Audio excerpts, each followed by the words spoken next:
Hey pet parents! If you're new to this channel, welcome. If you're a repeat viewer, welcome back. Today we're going to be learning about chronic lymphocytic leukemia. If your dog has been given this diagnosis, I am very sorry, but stick around, I'm going to tell you everything you need to know. Hi, I'm Dr. Vanessa Rizzo. I'm a veterinary medical oncologist with Hope Veterinary Oncology Services, and we bring veterinary cancer care closer to home. So what exactly is chronic lymphocytic leukemia, or CLL for short? Well, CLL is a cancer of the immune system. And your immune system and your dog's immune system is made up of lots of different types of white blood cells. There are neutrophils, basophils, monocytes, mast cells, and lymphocytes. And then there are different types of lymphocytes.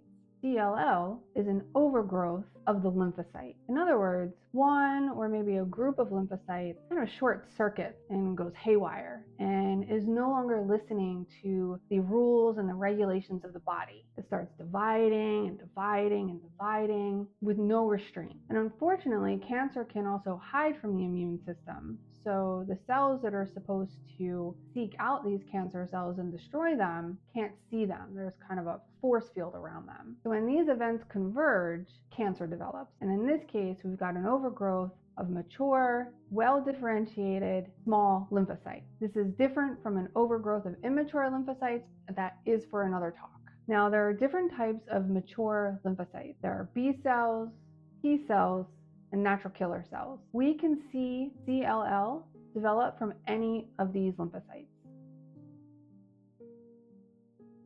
Let's talk about the clinical signs associated with CLL. CLL is a slowly progressive disease, so sometimes it's difficult to catch in the early stages. And some of the signs we see are not very specific to CLL, and they can be seen with any disease or illness, but they are lethargy. So your dog seems really tired. I hear a lot of people sort of blame this on old age. Looking back, they think it was just because their dog was getting older. Sometimes we see multiple infections develop in a short period of time because this is cancer of the immune system. And so even though I just said there's a whole bunch of white blood cells overrunning the system, those white blood cells aren't really doing their job.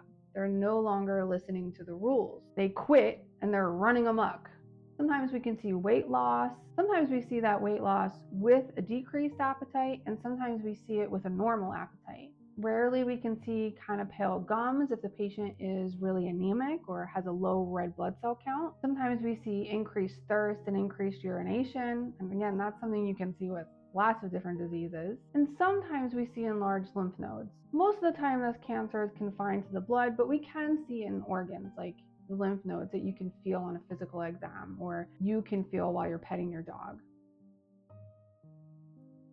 So how do we diagnose CLL? A lot of times we catch this disease on routine blood work. So a patient comes in, they're seemingly feeling fine, or maybe the family thinks they're a little lethargic or they're slowing down a little bit because of old age. But we see on a blood count that the lymphocyte count is elevated. It's too high. That will usually trigger your veterinarian to dig a little bit deeper. It is not normal to have an elevation of lymphocytes. You can sometimes see elevations of other types of white blood cells because of stress or inflammation. And you can see that with lymphocytes, but often when there's an elevation in lymphocytes, there's some sort of serious underlying problem. So when the count is elevated, we'll often ask for, or the lab will automatically do, what we refer to as a path review. This is where a clinical pathologist takes that blood that was just run through a machine, and the machine says the lymphocytes are high. A human being will now take that blood and physically look at it under the microscope. Then they will characterize the cells that they're seeing. So if they're seeing a whole bunch of lymphocytes, that matches with what the machine said, but then they'll also tell us what those lymphocytes look like. Do they look like a bunch of small, mature, normal looking lymphocytes, or are they big and kind of weird looking? The big and weird looking ones are those immature cells I talked about a minute ago, and that's for another video. But if we're seeing a predominance of small, mature lymphocytes, then we probably have leukemia, but we might have an infection or a serious inflammatory condition. So how do we tell the difference?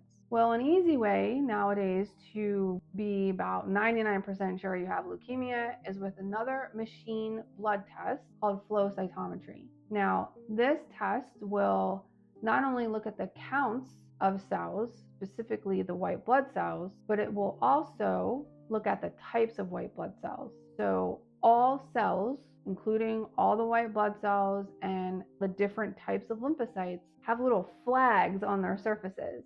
Just like there's a flag for the United States and a flag for Canada and a flag for Mexico, there is a flag for a T lymphocyte. There's a flag for a B lymphocyte, and there are flags for natural killer cells. So this machine can see those flags and tell you what kind of lymphocytes you have. Now, if you have a mixed population, you probably have an inflammatory condition. But if you're seeing 70%, 80%, 90% of one type of lymphocyte, that is probably a clonal population of cells. So a clone of one cell divides and divides and divides and divides and divides. And if you remember a few minutes ago, I said that is cancer. One cell has gone haywire and continues to divide. So all of those cells will have the same flag on their surface. Now, if those tests aren't enough, there's a genetic test we can run, and there's also a bone marrow aspirate we can do. But I rarely have to do either one of those tests to know that I have chronic lymphocytic leukemia. Okay, so how do we treat chronic lymphocytic leukemia? Sometimes in the early stages, we don't initiate any treatment. We monitor very closely. If the counts are elevated but just above normal, so not really high, maybe 7,000, 8,000, as opposed to 80,000, and a pet has no clinical signs. They're feeling fine, they're not tired, they're not getting infections, they don't have enlarged lymph nodes, I will often monitor that pet. I will be seeing them every 4 to maybe 8 weeks, and we'll do a blood count. And we'll make sure that that count isn't doubling every 4 to 8 weeks. If we see that, then we know we need to institute treatment. But what if I have a dog who's got an elevated lymphocyte count, maybe it's 30,000, and they really feel crummy, and they've been getting infections, urinary tract infections, and eye infections, and skin infections for the past several months? If I have a patient like that, I will start treatment with a chemotherapy drug called chlorambucil. Now, don't go anywhere. I know I just said the word chemotherapy,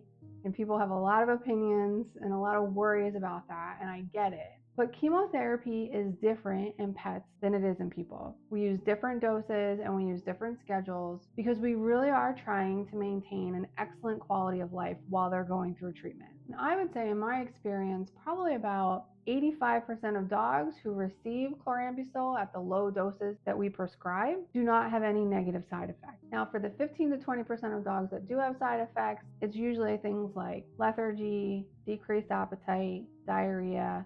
And sometimes when I do that blood count, sometimes I see that their red blood cell count or their platelet count is now too low. So we can see bone marrow suppression. That is bone marrow suppression from the chlorambucil. Now, if I see any of that, we don't tolerate that. We're going to change the plan. So first thing I'm going to try is decreasing the dose. Another thing we can do is change the frequency. So instead of giving this drug every other day, maybe we give it every third day. And in very rare cases, I'll switch out chlorambucil for another drug. The other way we try to help our patients is by supporting the immune system. So how do you do that?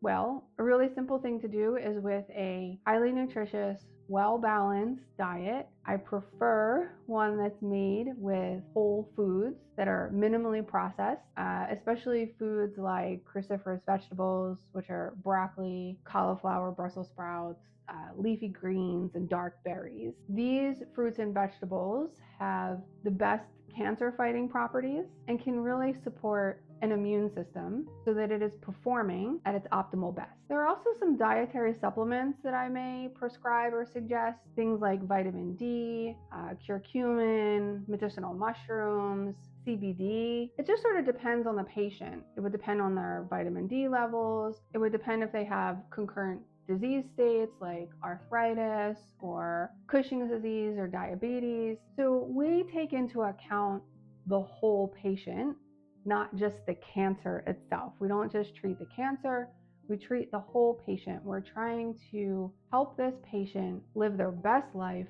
for as long as possible.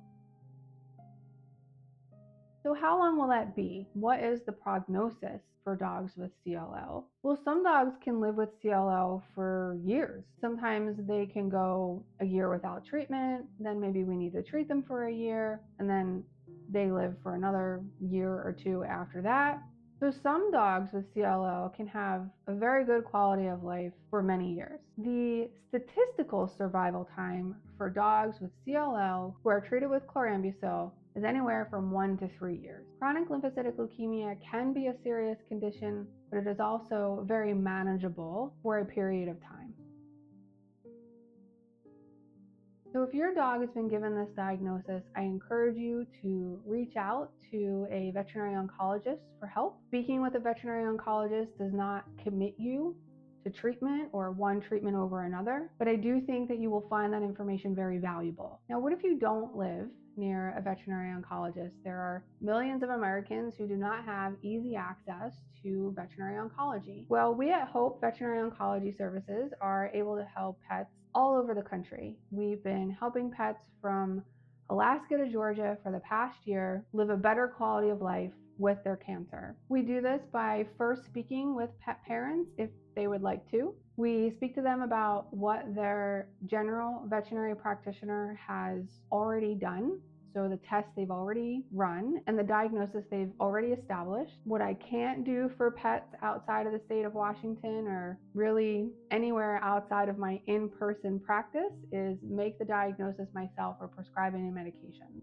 So when I get done speaking with the family, if they want to move forward with treatment, then I communicate with the general practitioner on how to treat that particular patient. I send them a written, comprehensive cancer care plan specifically for that pet. So if you'd like to speak with me or another virtual oncologist out there, first ask your vet if this is okay, because they will send us the records that we need so that we can have an informed conversation about your dog. Again, I'm Dr. Vanessa Rizzo. I'm with Hope Veterinary Oncology Services, and we bring veterinary cancer care closer to home.